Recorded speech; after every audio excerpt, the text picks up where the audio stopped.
నమస్కారం. పోలవరం ప్రాజెక్టు విషయంలో కొన్ని పెద్ద లోపాలు జరిగిన మొదటి తప్పిదం ఎక్కడ జరిగింది?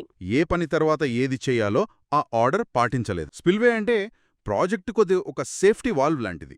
వరద నీటిని కంట్రోల్ చేసి బయటకు పంపేది. ఆ స్పిల్వే పూర్తిగా కట్టకుండానే, నీళ్లు పోవడానికి దారి రెడీ అవ్వకుండానే నదికి అడ్డంగా కాఫర్ డ్యాం కట్టేశారు. మెయిన్ డ్యాం కట్టేటప్పుడు నీటిని ఆపడానికి వేసే తాత్కాలిక గోడలు.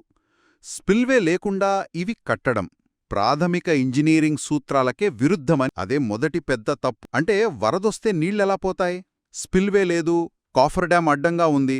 స్పిల్వే రెడీగా లేదు కాబట్టి ఆ కట్టిన కాఫర్ డ్యాంలో అక్కడక్కడ గ్యాపులొదిలారట. సుమారు 2400 మీటర్ల వెడల్పులో వెళ్లాల్సిన గోదావరి నీటిని ఈ చిన్న చిన్న గ్యాపుల గుండా పంపించాల్సొచ్చింది. అంత వెడల్పు తగ్గించేస్తే దానివల్ల వచ్చిన సమస్యేంటి?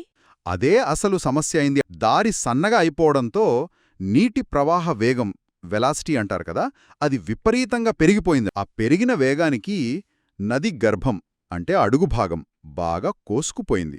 దాన్ని స్కౌరింగ్ అంటారు. కాఫర్ డ్యాంల పునాదులే కాదు, మెయిన్ డ్యాం కోసం వేసిన డయాఫ్రమ్ వాల్ ఉంది గదా, ఆ డయాఫ్రమ్ వాల్ పునాది కూడా సుమారు 22 మీటర్ల నుంచి 35 మీటర్ల లోతు వరకు దెబ్బతిన్న. 35 మీటర్ల లోతా?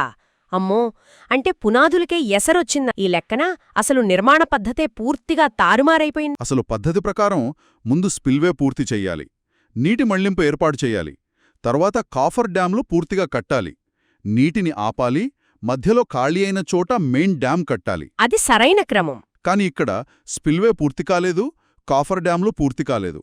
కాని మధ్యలో మెయిన్ డ్యాం పునాది అయిన డయాఫ్రమ్ వాల్ పని మొదలుపెట్టారు. ఆ తర్వాత వచ్చిన వరదలకు అది కూడా దెబ్బతిన్నది. విభజన చట్టం ప్రకారం అసలు కేంద్రమే కడతానన్న ప్రాజెక్టును కేవలం కమిషన్ల కోసమే తీసుకుంది. 2013-14 రేట్లకే పూర్తి చేస్తామని ఒప్పుకుని ఆ రేట్లు ఫ్రీజ్ చేయడం వల్ల కూడా నష్టం జరిగింది. స్పిల్వే కాంక్రీటు పనుల్లో లాభం తక్కువుంటుందని, ఎక్కువ లాభం వచ్చే మట్టి పని అంటే కాఫర్ డ్యాం పనుల వైపే మొగ్గు చూపారు. ఈనాడు గ్రూప్ అధినేత బంధువు, అలాగే నవయుగ సంస్థకు చెందిన ఒక వ్యక్తి యనమల బంధువు, వీళ్ళు సబ్ కాంట్రాక్టర్లుగా ఉన్న వారికి లాభం చేకూర్చడానికే ఈ క్రమం తప్పించారని. నిర్మాణంలో ప్లానింగ్ లోపం, ఆర్డర్ మార్చడం, దానివల్ల పునాదులకు నష్టం, ఆ తర్వాత దీని వెనక ఆర్థిక కారణాలు. ఇంత పెద్ద ప్రాజెక్టుల విషయంలో ఇంజనీరింగ్ నియమాలు, సరైన ప్రణాళిక, ఆ క్రమం పాటించడం అనేది ఎంత అత్యవసరమో తెలుస్తోంది.